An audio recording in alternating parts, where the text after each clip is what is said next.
Hey everyone, thanks again for stopping on out for another one of our webinars here that we do at Q4 Launch. My name is Stephen Wright, and yeah, just really wanted to say thank you for not only registering for the webinar, but also taking the time today to come and learn and ask questions, and we definitely hope that you do that. Just like all of the other webinars that we've done in the past, we'll have some time for questions and answers at the end, so if you have anything that's on your mind that you want to go ahead and ask, feel free to ask it at any point in the panel there, and I will most likely get to all those questions at the end. So the presentation hopefully takes around 40 or 45 minutes. Time for some questions and answers. We'll have one poll question at the end, and we'll go from there. But a lot to cover today. 9 ways to make your content reign in the SEO kingdom. This is a brand new webinar for us. We just created it over the last week or so in terms of content and putting it together, so excited to share it with you all for the very first time. So without further ado, we will move on and start learning about 9 ways to make your content reign in the SEO kingdom. The first thing to ask though, and the thing we're going to touch on right away, is why does it matter if my content is, king of the jungle, for lack of a better term? Why does my content need to be good in the first place? And I think it's a pretty simple explanation, so you can read it there, and I'll dive in here a little bit too. But throughout its entire existence, Google has been in search of providing its users with the absolute best possible search results as they can.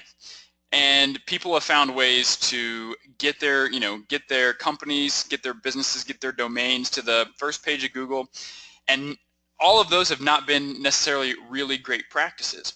So as such, Google, when somebody finds a loophole and is showing up on the first page, although their particular website might not be a great result for Google's users, Google has decided, okay, well, we are going to make updates, and we're going to update this frequently. And they used to be more publicized updates like the panda and pigeon and penguin and I don't know, any other P animals out there. And now they're making a series of changes basically every single day, every single week, to continue just to better that user experience for their users who are using the Google search engine.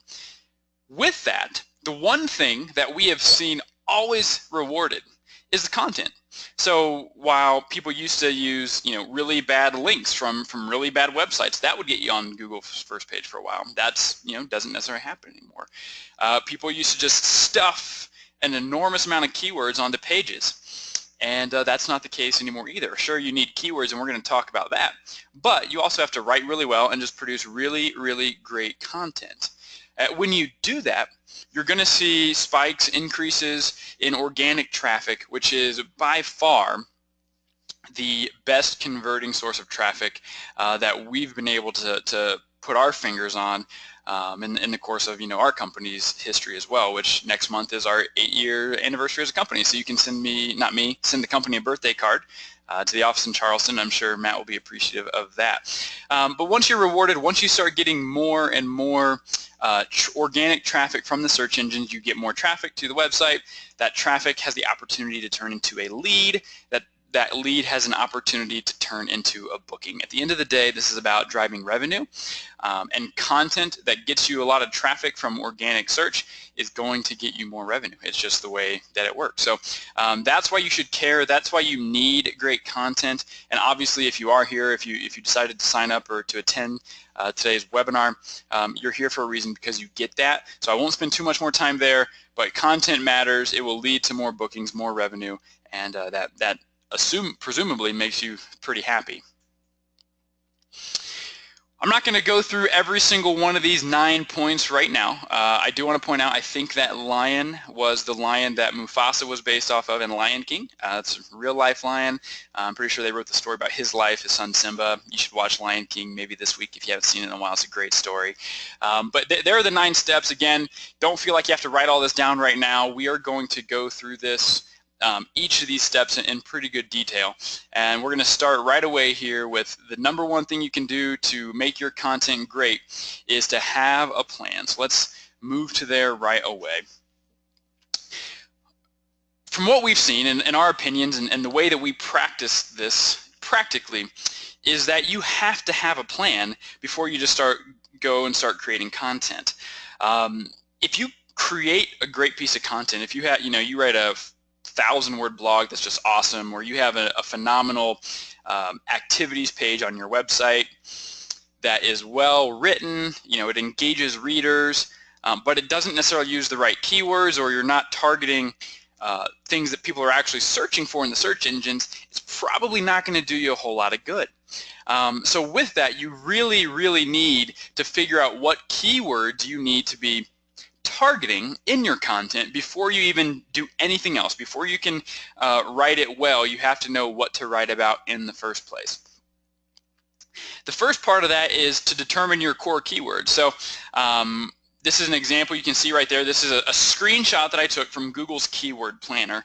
And assuming that there is a company that is on Folly Beach in Charleston, South Carolina, and here are some keywords that they might be able to rank for. So Folly Beach Vacation Rentals and Charleston Vacation Rentals are both getting an average of 1,600 searches a month. Charleston Condo Rentals, only 90 searches a month, and Charleston Vacation Homes, only 30. Now let's say you go to write your piece of content and you tailor the entire piece around Charleston Vacation Homes because you feel like that might be, might create or is the best way to describe the product that you are selling to your travelers, to your guests.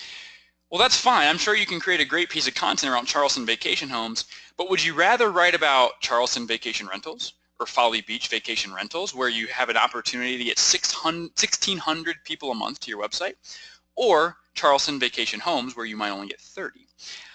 And not saying that every keyword that only gets 30 or 40 or 50 searches a month isn't worth going after and trying to rank for, because they can be, especially when you have a big holistic strategy that you're going after several keywords.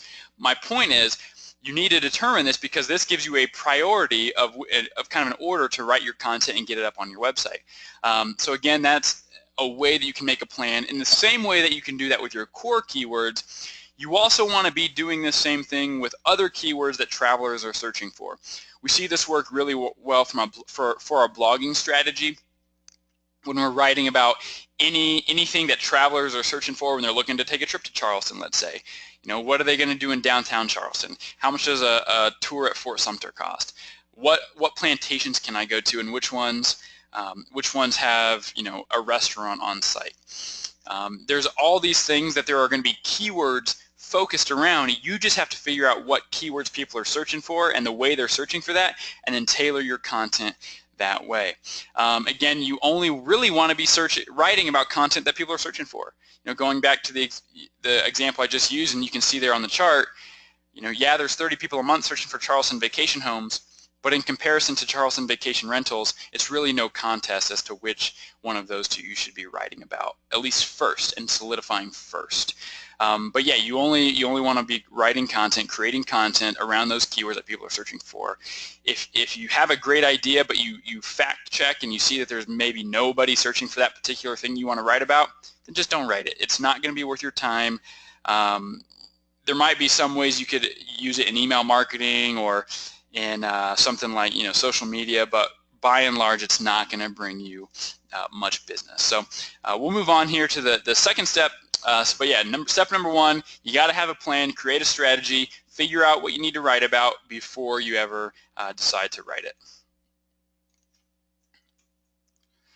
All right, step two on this 9-step list, we would highly recommend that you use a professional writer. And I say this not to insult anyone, because not everybody is great at writing. People have different strengths, different weaknesses, and that's totally fine. Even within our staff, some of our staff are not professional writers, some are, and that's why those who are doing our content creation. It should be the same thing really for your website. Hire somebody to come in and work at your, work on site, hire somebody in college who's, a professional writer or a journalist. There's nothing wrong with delegating some of that task, and when you do that from a content standpoint, the content you produce is just going to be better, especially if you aren't a professional writer yourself. So ask yourself, is writing a gift of mine? It's a 2-second response, either it is or it isn't. If it is, take a chance, try to write and see if you can get some organic search traffic from your writing. And if it's not, then don't try to write. Don't force people who come to your website to read something that's just not well written. Use somebody who does this either for a living, somebody who is just very skilled at it. Professional writers are great at creating content. That's why they're professional writers. That's why they're journalists. Whatever writing background they have. You need to use the talent that's out there. More and more too, Google is ranking for that well-written content that users will read. Part of the Google algorithm is how long are people on a page? Are they reading, are they going through and reading the whole thing? Or do they stop after the first paragraph because it's just not interesting and you haven't captured their attention? If people are only staying on your pages for 10 seconds, that's not a good sign to Google. If people are staying on your pages for a minute and a half, 2 minutes, 5 minutes, that's a great sign. You want more of that, and one way to help that is to have, just more engaging content. And it's not just about keyword stuffing as well. So with that, what I mean by that is professional writers will be able to clearly include and articulate the keywords that you need to be ranking for, and they will do it very eloquently. It's not a gift for everybody. Using some of the keywords that you try to rank for are sometimes challenging because they're not great. They don't flow well in the English language. But when you have somebody who's really good at making that work, then yeah, they're going to be able to get that done for you. And again, you're going to be better off if you delegate that. If again you're not a professional writer yourself. So number one, have a plan. Number two, use a professional writer. Number three, what do we do? So we have a professional writer. We know what we're going to write about. Some of the things that you need to be writing about, or every piece that you have, you need to be basically answering questions, providing solutions for travelers. Google wants the content that it ranks on the first page of searches to be helpful for people. It wants to provide its users the absolute best. And when you answer a question that is really good, if you provide a solution that is really good for Google's users, they're going to continue to rank you higher. And so you want to do that. So ask yourself this too, and if you don't want to do the research, which I'm not saying don't, you need to do research, you need to find out where to find some of that search traffic. But if you don't do that, one of the best places you can start is, what do people ask you when they check in, after they book and they are trying to finalize details? Are they asking you about restaurants, hiking trails, boat rentals, nightlife, bars, whale watching, whatever your area has to offer? People are going to be asking you questions about those things. So I would assume that if people are asking you those questions over the phone or via email, there are sometimes hundreds, if not thousands of people asking those same questions to Google using the same language, using variety of keywords that you need to be writing about. So when you do that, when you start not only writing and answering questions and providing solutions, you're writing all this content, people are going to start finding you online, and you will start establishing yourself and your business as the local expert. Not only are you great at hosting guests, but you also know everything there is to know about the 9 best hiking trails within a 30-mile radius, the 6 best seafood restaurants that have waterfront dining. There's so many things that you can be writing about because there's so many things people are interested in that they want to know about before they take their trip. Yeah, so when you provide answers to questions people are asking Google, you're going to rank more favorably, and you're going to be able to start that. The first step in that is having that plan. So you have to know what people are asking before you can start providing answers, providing solutions, answering those questions on your blog, on your website, so that Google starts to rank you. So again, step number 3, provide answers and solutions for the travelers before they ever step foot, on your property or one of your properties. Here's an example of that too. This is a customer of ours up in Greenwich, Connecticut. This is an example of how we provided helpful information for travelers looking for beaches in Greenwich. And so we wrote a blog, the 8 best beaches near Greenwich, Connecticut to enjoy. And that blog, this is a Google search I did I think just 2 days ago when I was making sure that this search term was still ranking highly. And yeah, it's ranked 3rd right now. It's behind, and the only website that blog is currently behind is greenwichct.org, which is basically a CVB type site, a tourism type site for the city itself. So the only, in Google's mind, this customer of ours, the only person who is ranking ahead of it is the actual city tourism website. So it's a great thing, and we were able to provide that great information. If you want to do this search on your own computer, you'd probably find it as well. You can see what's in that blog, what kind of content is there, and see how we were able to get that to rank there. But you might ask too, okay, well, what does it matter if that blog is ranked 3rd? Well, the next slide shows you the traffic that we've gotten to that blog. We just wrote that blog in March. So you can see March and April, not a ton of traffic. But over the last, 5 months, that top number, the 4,027, that is the total number of people who have landed on that customer's website on that specific blog page. But that includes every marketing source. So that could be email, social media, organic traffic, whatever it might be. The bottom number, 3,705, that is the number of people who have found that customer's website by landing on that blog just from organic search. So the power of blogging, power of having great content in general, this just happened to be a blog that I was using as an example, the power of great content has the ability to bring you 3,700 people over the course of 5 months. You know, there are probably some people on this webinar that you might get around 4,000 or 5,000 people over that same time period total to your website. This is just one page answering one specific question about the best beaches. So that's a little insight and some real data as to how it works with both the search result and then seeing the numbers that back that up in Google Analytics as well. The next step, the next thing that you need to do is you have to be consistent. You have to constantly and consistently, not constantly, but you need to consistently be posting fresh content on your website. Again, you can add static pages to the website as needed. But the blog is probably the best way to accomplish this. You know, we recommend a weekly blog. But even if you can do 3 blogs a month, 2 blogs a month, consistency over time will pay off. You know, we feel pretty strongly that the weekly route is the best way to go, and we have some data to show that and to back that up. But again, even if it's, hey, I can do it every other Friday, I'm going to commit to doing a blog and post it every other Friday or every other Wednesday, whatever day you select, that is better than you know, doing 5 in 1 month and then not doing any for 4 months. That's not going to it's not going to help you much in terms of the search engines.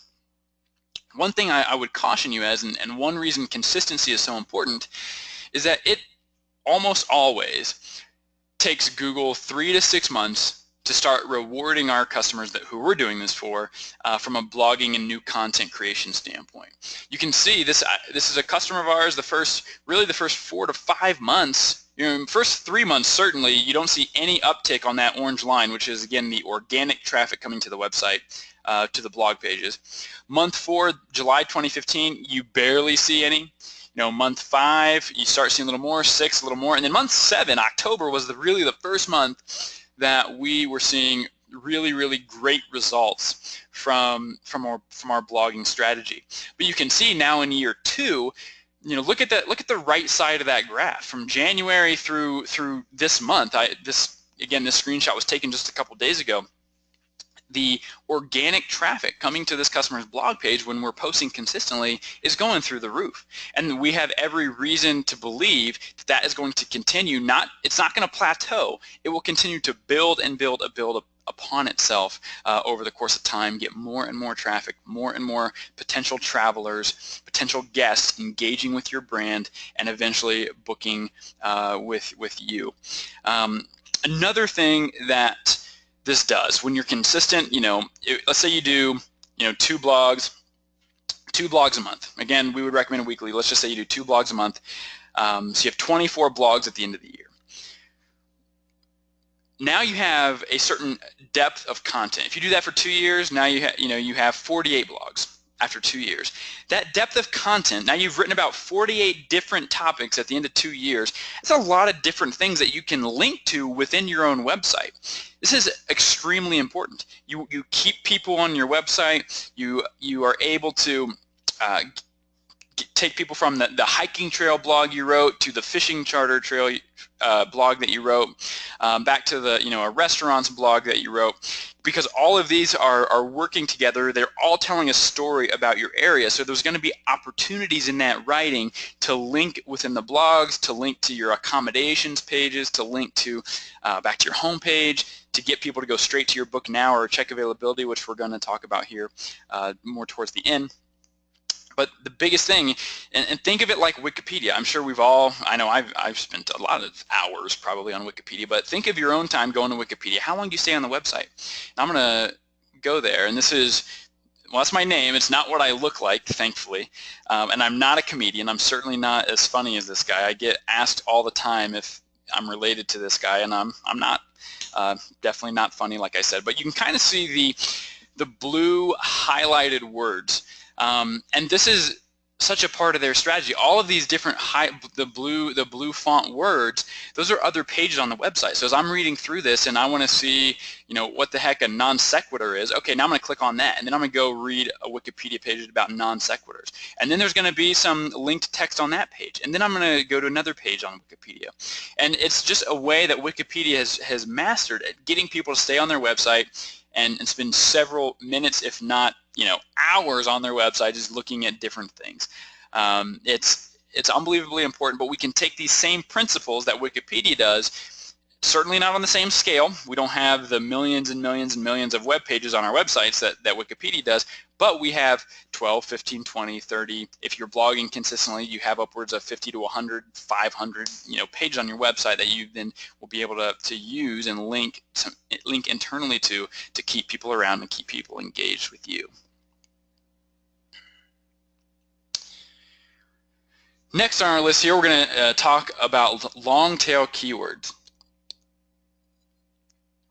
And I get this question a lot. What is a long tail keyword? It's it's something that I think I take for granted, so I'm going to take some time to explain it here, because we use it in our conversations on a daily basis, if not weekly basis, or weekly if not daily. And so a keyword, by definition, is really anything that somebody puts into a Google search, whether it's literally just one word or a 7-word sentence or phrase. Google would consider that, regardless of length, to be a keyword. So you have root keywords like Charleston or Charleston SC. It's a very broad keyword. There's thousands of things to do in Charleston.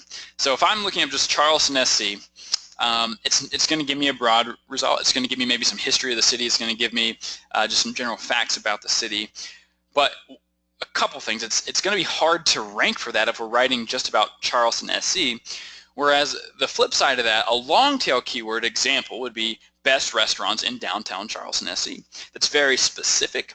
It's very focused. It allows you as a writer to not have to write a 500 to 700 word blog about Charleston, because that would be almost impossible to fit everything you need to fit about Charleston into 500 words.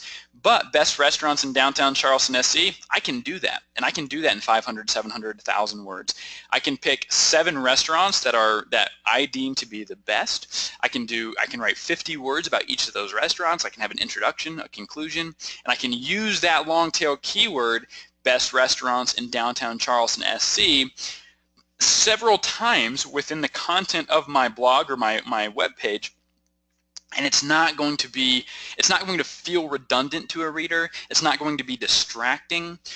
You're going to be able to fit that in very seamlessly, and I can speak from experience on this particular type of keyword. You're going to be able to fit that in very seamlessly and make a great piece of content using a long tail keyword like the one you see in front of you there. So that's one example. There are thousands of examples in your town. I can pretty much guarantee that, of things that you can be writing about. 1,000 maybe might be high, at least 200 to 500, I'll say, depending on the size of your market and how much there really is to do in your area. The point is, you have plenty to write about. You want to narrow the focus. When you do that, you'll be more likely to rank for best restaurants in downtown Charleston, SC. You're going to attract a very specific audience who is looking for exactly what you wrote about. So somebody who's looking for Charleston, SC, but they come upon this restaurants blog, that might not help them out. But if the person who searches for best restaurants in downtown Charleston, SC finds the blog that we wrote that has 7 of the best restaurants in downtown Charleston, SC, there's a higher chance that we're going to satisfy that Google user because we've given them a piece of content that is meaningful and helpful to what exactly they were looking for. And the other thing too, writing about long tail keywords, and this is something that Google likes to see, is kind of this in-depth answer, going back a step or going back a couple steps to providing great solutions and answers. When we can provide an in-depth answer on a focused keyword, that's going to help us overall as well in ranking and giving the user a really great experience, which, as we talked about, Google is more and more about that. So that's going to help us in the long run as well. Take a quick drink of water here as we are going to transition on here to step 6. Step 6 is to incorporate great images. There's a couple of reasons. Some SEO benefits, and probably more importantly, is that we live in a ridiculously visual society. Everybody wants images, they want pictures. It's why things like Instagram and Snapchat and Facebook and all these things are super photo driven. People love to see great images, great photos, and so use them.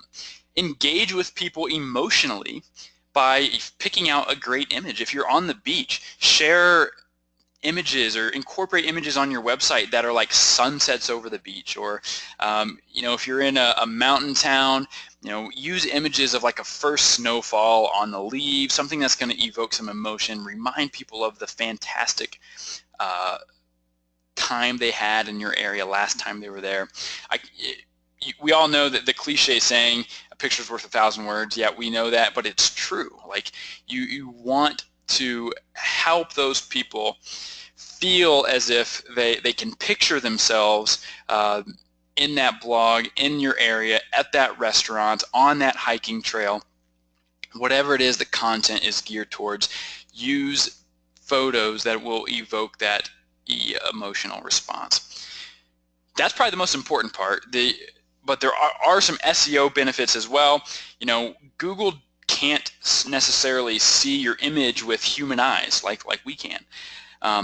But you have the opportunity to name the file of that image, to give alt text to that image. The alt text, and I don't know, I'm not sure if everybody's aware of this. Alt text is actually for visually impaired human readers to read an image.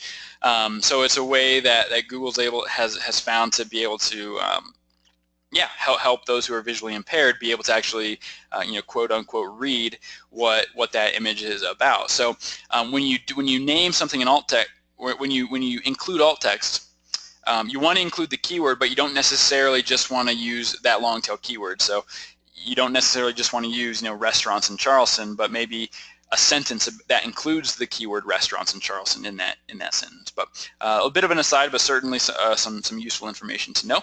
And again, Google can't see with human eyes. We have to tell it what that image represents through the alt text, through the file name, and that will have some SEO benefits as well, which is all and help you rank better in Google's algorithm. So again, you need to be doing that. Going along with this theme of making things visually appealing, would highly recommend, again, this is going to be for SEO and for readability, user experience, which again is a part of SEO now. You need to break up the content. No one wants to just go to a page and read nothing but text. It's intimidating. No one wants to do that. What do we want to do? We want to go to a website. We want to skim.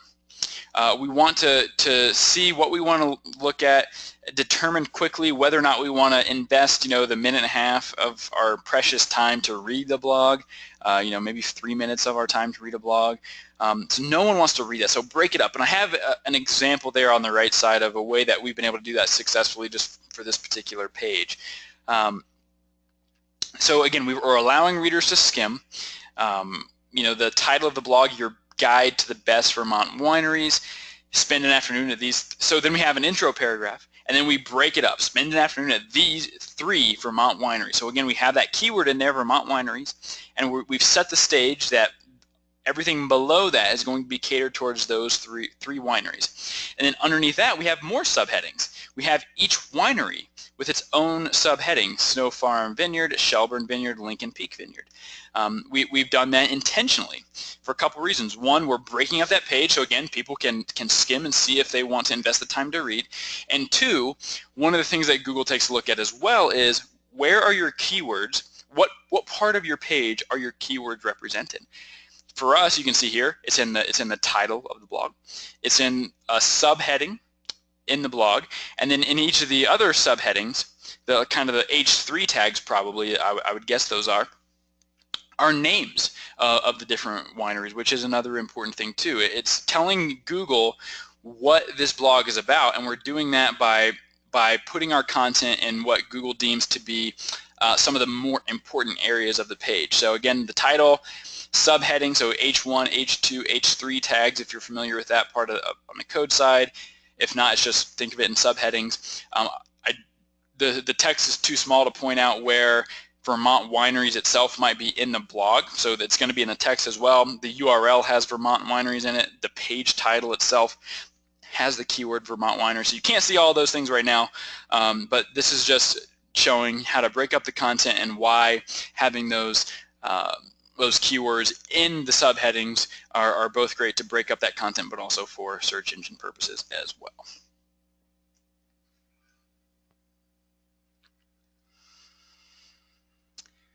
The next thing, I've run into a lot of folks in the industry who are great writers, and they write very, very well. Sometimes though, it's kind of confusing. It's kind of it's just not easy to read. I mean, it's well written, but it's not easy to read. And so that needs to be a focus as well. Is you want your content to be easy to read. So the rule of thumb that we live by is write at about a 10th grade level. You don't need to be Shakespeare or Steinbeck. You just need to be a good writer. You need to be able to convey your ideas and make content, evoke emotion from people and make them want to continue reading and be at one of your properties. You don't want to use slang or bad grammar, unnatural abbreviations, weird punctuation. You don't want to detract from it with all of that. But if you're a great writer, if you can write at the level of that somebody would, let's say a PhD would have, then you need to be able to scale that back and write your content about a 10th grade level. Sometimes, what does that even mean? What does it mean to write at a 10th grade level? Well, the thing I would recommend is I would use the Hemingway app. Our team uses it pretty regularly as well. And what that's going to do is you just write your content. The Hemingway app will help you determine, okay, are you using passive voice? Are your sentences too long? Do you need to have more short sentences? Are you using conjunctions appropriately? Are the vocabulary you're using, is it at too high of a level, is it too low of a level, or is it just right? So it's amazing that it can do all that. I highly recommend using that. So again, I can't necessarily verbalize what a 10th grade level is. I've been out of 10th grade for several years now. I don't remember what it was like to write then, but I do know that the Hemingway app is great, and it helps us fine-tune some of that writing. It helps us rein in maybe some of that, for some of us, for some of you, I should say, some of that intellectual writing that isn't necessarily going to appeal to the masses. Yeah, so again, something we'd recommend, and try to focus on making your writing readable for the largest majority of people that you possibly can. And then the last thing here on the list, and this isn't necessarily an SEO mandate, but one thing that we feel needs to be a part of all of your content is that you need to have calls to action. You work so hard doing these first 8 things on the list to get people to show up on your website after they do a Google search and they find you, you've established yourself as an expert, they love the content, they loved the image you use, you wrote to them in a way that was easy to read yet perfectly eloquent. But now what? Now they've read it, and are they just going to go on? Are they going to X off your page or go to another page now? Or are you providing ways for them to interact with you that they can continue their time there? Some of those internal links that we talked about earlier, those are important. Maybe more important though, having calls to action to get people to go to your properties, your accommodations pages, your book availability and check now pages. These CTAs not only, well, they don't help you get the traffic. The first 8 steps will help you get the traffic. This 9th step is going to help you convert the traffic.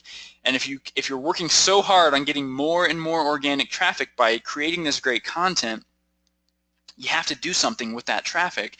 These CTAs are going to help with that. Guide people exactly where you want them to go on your website by using unbelievably great calls to action. They need to be visually appealing, they need to stand out, they need to include great language, and they need to get people where you want them to go. You need to use it to tell people exactly where you want them to be. And so that's really what, at the end of the day, traffic is great. It's not the end-all be-all, and we recognize that. Getting those bookings is the most important thing, but how can you leverage your content to get those bookings? And this is how. You get them there through organic search, and then you provide calls to action to get those people to go exactly where you want them on your website, so they become a guest, so they spend their money with you and not a competitor or in another city altogether. Calls to action. Again, not necessarily an SEO mandate, but it's going to help you convert more and more traffic. If you have any questions about CTAs in general, let me know. I'd love to answer that for you and show you some examples potentially, either during the webinar or maybe in a one-on-one call. But super important to the overall success of what you're trying to accomplish. So, all right, that's all 9 steps. I'm going to take another quick drink of water, and we're going to move on to another slide here.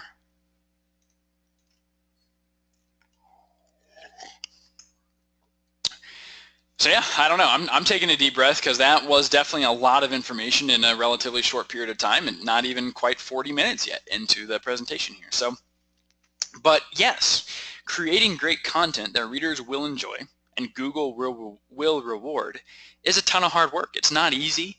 Again, you have to be a great writer. You have to follow all these steps. You need to have 500 to 700 words on each page that you're trying to rank for. There's a lot that you have to do. And so the expectation isn't, okay, well, here's 9 steps and now I'm going to go be able to do this well tomorrow. Yeah, you're going to be able to do better, and you're going to be able to start building a great content on your website. It's going to take a lot of work. Again, don't be surprised if it takes 3 to 6 months to start seeing great results. We do this every single day for a living, and that's the expectation we set for our own selves, is that it's going to be a 3 to 6 month window before everything starts happening and working as well as we want it to. So be patient, put in the hard work. Like anything worth doing, it's going to be hard. You're going to have to tweak your plan along the way. You're going to get better at it. The more you do it, the more efficient you become at it. The more you practice it, the more efficient and better you're going to be at it. Again, just like anything.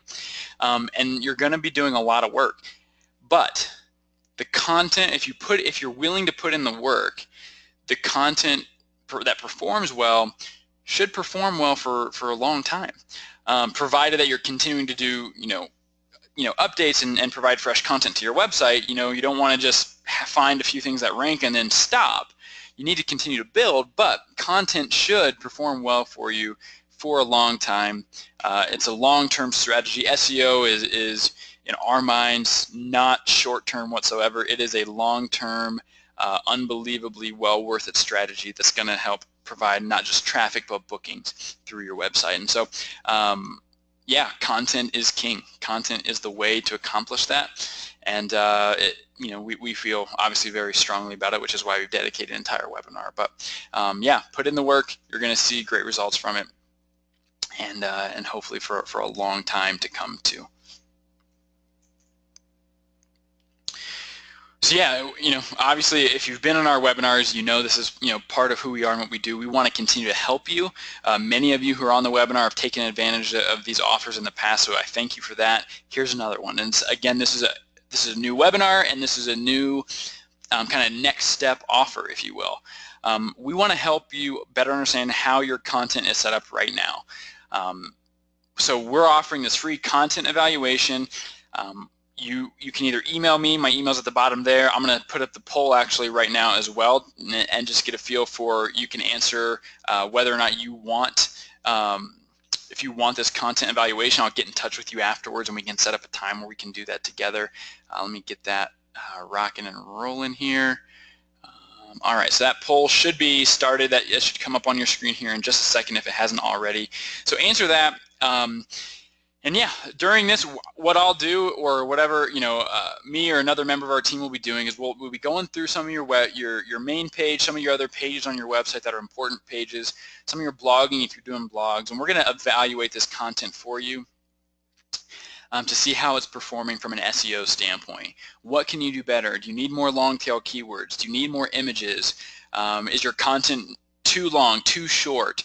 We're going to give you some really practical steps. It's not going to, it's going to be a lot of what we went over today, but we're going to apply it specifically to your website, to your content strategy, your blogging strategy.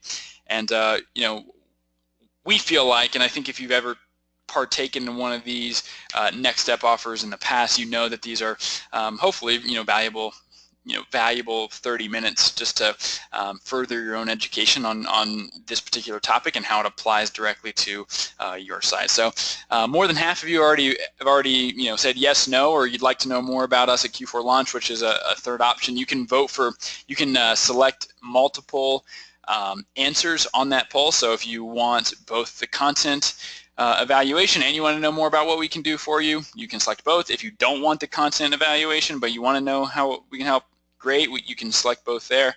And if you just don't want any of it, that's totally fine too. Hopefully this webinar answered enough questions that you can walk away today and be able to apply some of this stuff in your own marketing moving forward here. So I'm gonna let this poll run for just another 15-20 seconds, and then what the last thing we're going to do together today is we're going to open up for questions and answers. So I already see several questions in the I've already seen several questions come through in the question panel. So again, this is a great time just to continue asking those while we let this poll run here for another few seconds. So start getting those ready. I'm going to take about a 15-second break to drink some more water, take the poll down, and then we'll start answering questions.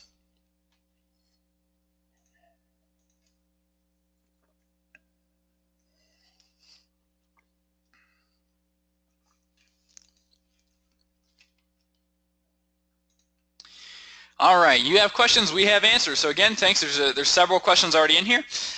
So I will start working through these. Again, feel free to continue to ask questions. We'll be here for as long as you have questions. I'd be glad to answer them, and we'll do our best to get everybody out of here no later than 3 Eastern time. So the first question: where do you find the search terms that people are searching for? So that's a very great question. That was something we talked about here at the beginning of the webinar. But where we're doing that, for us, I would say we go probably a little further in depth than most, just because we're doing tons of research, and a lot of our research goes beyond just kind of basic principles. But I would say the best place to start when you're finding search terms that people are actually looking for would be Google's Keyword Planner. It's a free tool. It's within Google AdWords, so don't be scared off. When you create an AdWords account, if you don't already have one, it'll ask for a credit card number and some info. That's fine. You can give them your information. I've given them my information, and I've never spent a dime with them. But because they have all that on file, and I have an AdWords registration, I can get in there and I can use the Keyword Planner tool for absolutely free. So that's the place I would start. The nice thing about Keyword Planner is that let's say I wanted to write about restaurants in Charleston. So I'll start with that three-word keyword. So restaurants in Charleston, I can put that in. It's going to do a couple things. It'll do 3 things I'll talk about. 1, it'll show me how many people are searching for restaurants in Charleston. 2, it'll show me other ideas that Google thinks are relevant to that keyword. So maybe I type in restaurants in Charleston, but Google's going to show me another 500 possibilities that I could use as a keyword that I might not have thought about before. So it does a great job giving you additional ideas than the ones that you start out with. And 3, and this is an underrated part of it, the third part is that it actually shows you what time of year is the peak search time for any keyword that you look for. So the one of the things, like if you're writing about a holiday, I can think of we write about New Year's Eve in Charleston. I mean, we know this intuitively, but the search traffic for that's going to come mostly in December, and we know that. But I can use that information, and Google will show this for all things, not just holidays. It'll show me when are people most searching for restaurants in Charleston, and I can tailor when I write about that to optimize that peak search volume time. So if I see that the peak search volume for a topic is in May, I probably want to write about that sometime in February or March to give Google time to, 1, recognize that the blog or the page even exists, and 2, to rank it. We want to be ranked, and we want to be ranked quickly, but it takes time. It takes time for that to happen. So yeah, those 3 things, Google Keyword Planner is the place to start when you're finding search terms.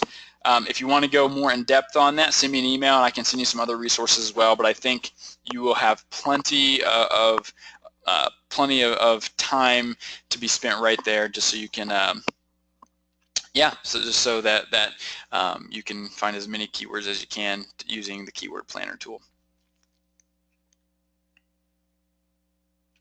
Next question, do optimized file names and alt text help our photos rank in Google image search? Can that be a significant traffic source? Yeah, I think so. So it can definitely help you rank in the Google image search. One example I can think of, we were talking about Thanksgiving in a particular region of the country, and we'd optimized that photo to, it was a big turkey. I mean, obviously Thanksgiving, turkey, they go hand in hand. So people were looking for like Thanksgiving turkey pictures, and for whatever reason, that particular customer's blog got a lot of traffic for Thanksgiving turkey. Now, it didn't necessarily, it does show up as search traffic, because when people click on view image, it'll take you to the web page that the image is hosted on. I wouldn't say that traffic was super beneficial to us, finding it in the image search. Like, people were just using the image and going away, so people were coming and going quickly, and they weren't necessarily, didn't have a chance to view this particular property's rooms and accommodations. But yeah, you can be found in Google image search, and having your photos optimized will help in your overall SEO strategy and help that page rank better as a whole. So definitely recommend doing it.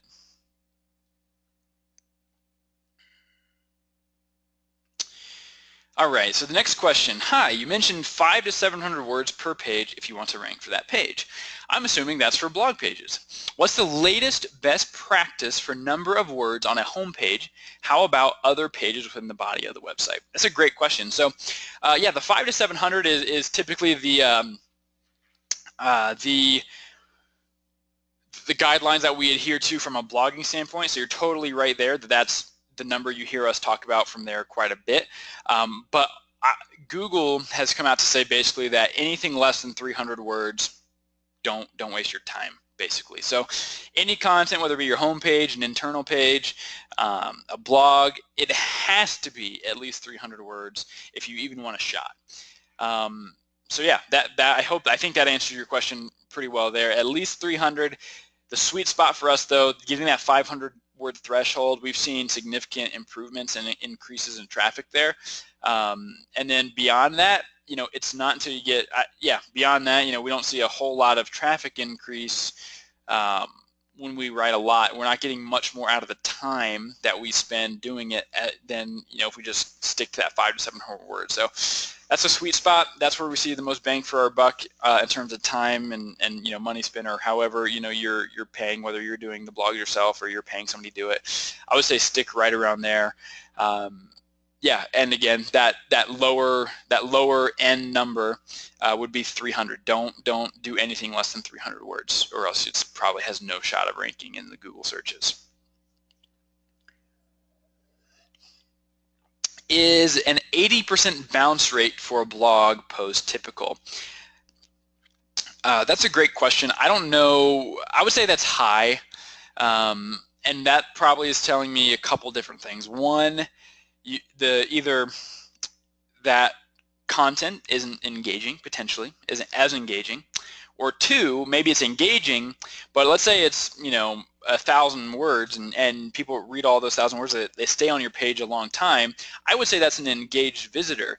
But if there's no other like calls to action on that blog page, or there's nothing to get them to another page on your site aside from maybe just your main navigation at the top, if they leave after they spend 3 minutes on reading that page, that still counts as a bounce. So few things: having more internal links, calls to action can help get them to go to other pages on your site. And then again, this whole webinar has been about just having great content that is going to hopefully inspire people to move forward and do more with you once they get to your web page. So a couple different things you can do there. I would say 80% is probably a little high.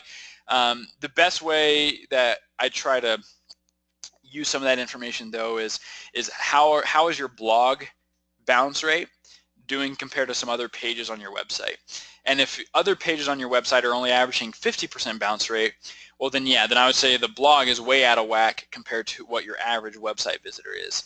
And we see, you can do that for every page, not just your blog, but see, okay, when people come to my home page, how are they interacting with me? Are they staying longer or shorter than if they land right on my accommodations page, or right on my spa page, or restaurants page, or one of my blogs about hiking trails? And just see, try to replicate those successful pages more often than some of those pages that aren't doing quite as well for you. All right, next question here. I'm an employee and I don't have access to the back end of the website, but I do have access to our blog. Is it okay to use keywords just on the blog and then link through to the website? Or will it matter that the website may not have the same keywords? So I'd have to look. I'd love to maybe look at that website that you're referring to and see exactly what you mean.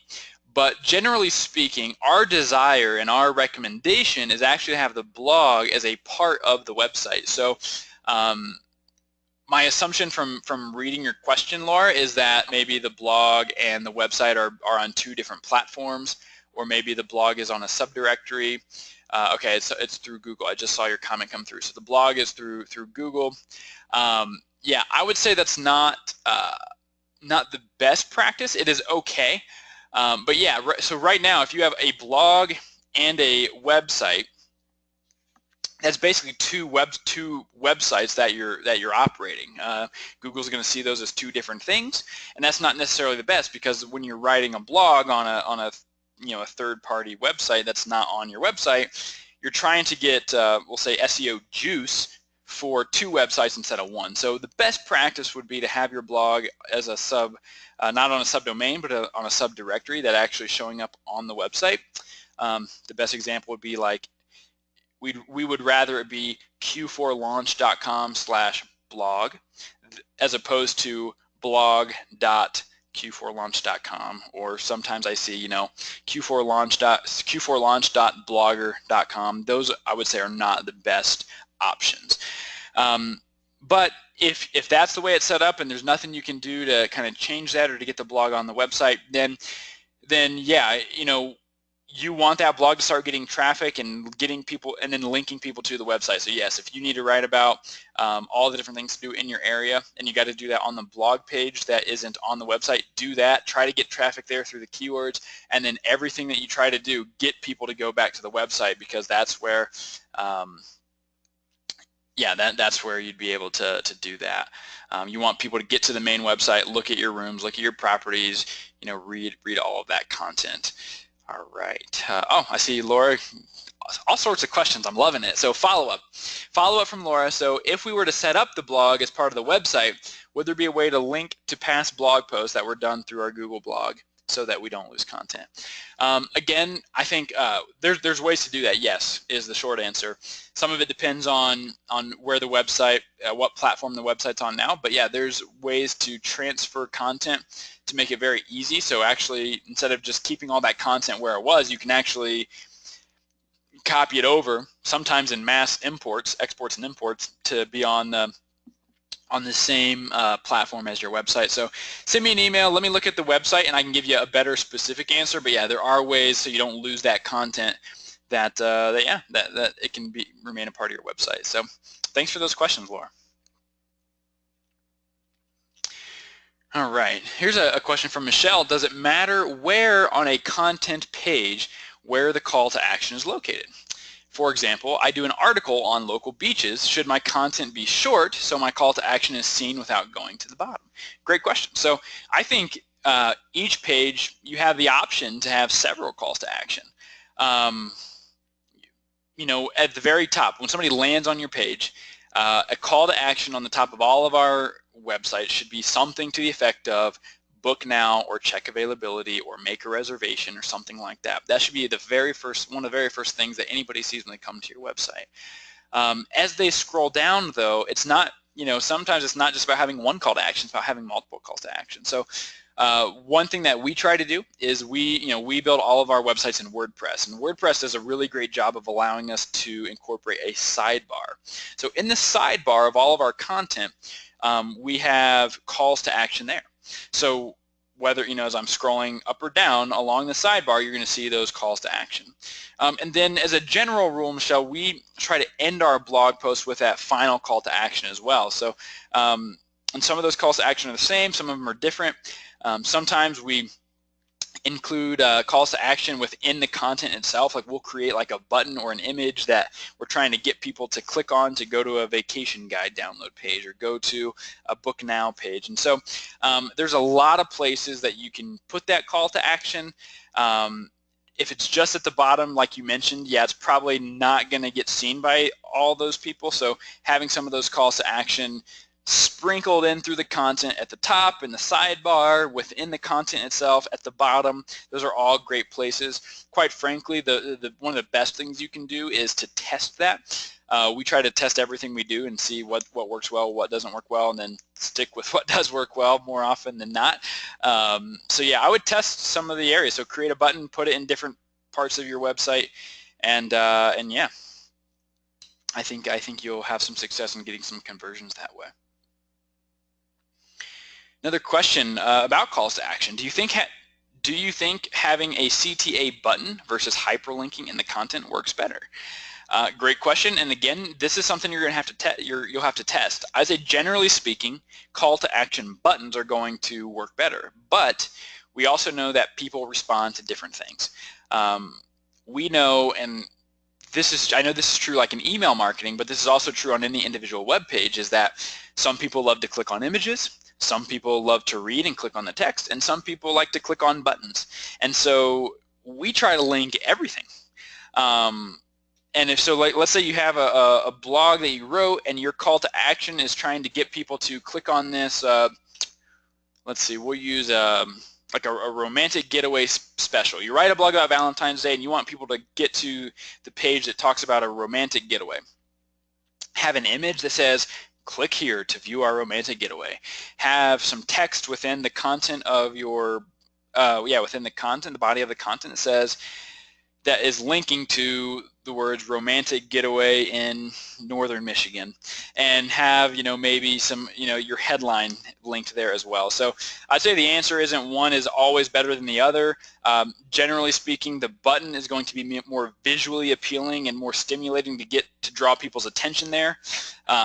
But I would say do both, because you want to provide something for everybody and you want to get as many people there as you possibly can. So great question, and I hope that was helpful for you. That's all the questions that have come in right now. If you have any more questions here in the last few seconds, send them in. I'd be glad to spend another few minutes answering those questions. I see, you know, Laura, you have one more question. I'll wait and I'll draw this out until you get your question in. But yeah, just appreciate you coming. I know we do these a lot, and we do them a lot because people keep coming, and everyone seems to enjoy them, and hopefully you continue just to get more out of these webinars the longer that we do them. And my hope and our hope as a company is that you all get to take what you learn here, apply it to your own businesses, and that you're better off for it. So again, thanks for stopping by. I'll answer this one last question from Laura, and then we'll get on out of here. Laura's question is, I have a lot of images from events, and we like to blog about them, so it's more about images, but might not have the requisite number of words. Is that okay? For example, pictures from a wedding, we don't always put a lot of wording in, mainly just the pictures. So yeah, great question. My initial comment would be, I wouldn't, photos just in the blog, it's not gonna, that's not the main purpose of the blog, I would say. Now, you should use those images, but I would say maybe sometimes the best way to use images like that would be like in Facebook posts or in other social media. If you have a Pinterest board, like a wedding Pinterest board, using some of those images there, and knowing that that's a place that a lot of brides, including my wonderful bride, went to help plan and decorate our wedding, essentially. I think some of those avenues might be a little bit better. There's nothing wrong with posting those just images in the blog, but you're not going to get organic traffic from that. You might get people, once they get to your website, like look at that blog and they might enjoy that, but there's just not going to be that many, there's not going to be many people showing up on that page from organic search if the words, if the content isn't actually there. So it's not my first recommendation. It wouldn't be to just post images to the blog. It's okay. It's just not going to be the absolute best use. I would say the same thing for like recipes. People post a lot of recipes. Yeah, I would say that would be an area that I wouldn't just post to the blog either. Maybe have another section on your website where you can post recipes or photo galleries and things like that. But I think social media is probably the best place to get that message out there about a wedding. Yeah, if you have some of those on your property. So thanks for the questions. Laura gets the question gets the All-Star Award for most questions asked today, so I appreciate that. And you sent me a little smiley face. I'm smiling back at you. You just can't see it. One more question's come back in. If you use Pinterest as an outlet to advertise the properties, how should we redirect guests to our blog? So Pinterest think of Pinterest as a search engine as well. So if you post your blogs to Pinterest, what we try to do is we try to use those same keyword-rich blog titles as kind of the title of that particular pin. So if we're writing 9 best downtown Charleston restaurants, we're going to name that, knowing that, hey, people are going to be searching in Pinterest for downtown Charleston restaurants. So we want to use keywords there as well. That's how we use Pinterest from that standpoint to get people to interact with our blogs. And if in terms of just showing off your properties, we'd obviously recommend having a board that is just property specific, a board maybe that's just blog content specific, a board for any other images that you have in your area. So I hope that answers your question. That's how we would do that from a blog standpoint, and get some traffic there that way. All right, well, we've gone over, we were a little bit past 3 Eastern, so we'll cut it off there and let you all get back to your busy days. But thanks again. We really appreciate you coming out. I know I speak for both myself and for Matt when we say thank you for coming. Be on the lookout for an email afterwards. We'll send out a recording of this webinar probably early next week.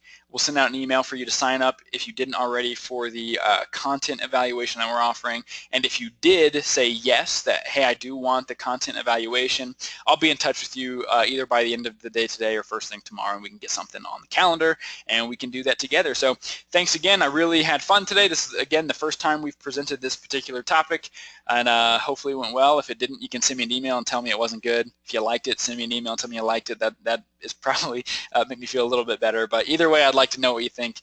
And yeah, thanks for coming, and we will be in touch soon, whether it be through the content evaluation or one of our upcoming webinars that we will be having. So thanks again. We'll chat soon, and have a great rest of your day.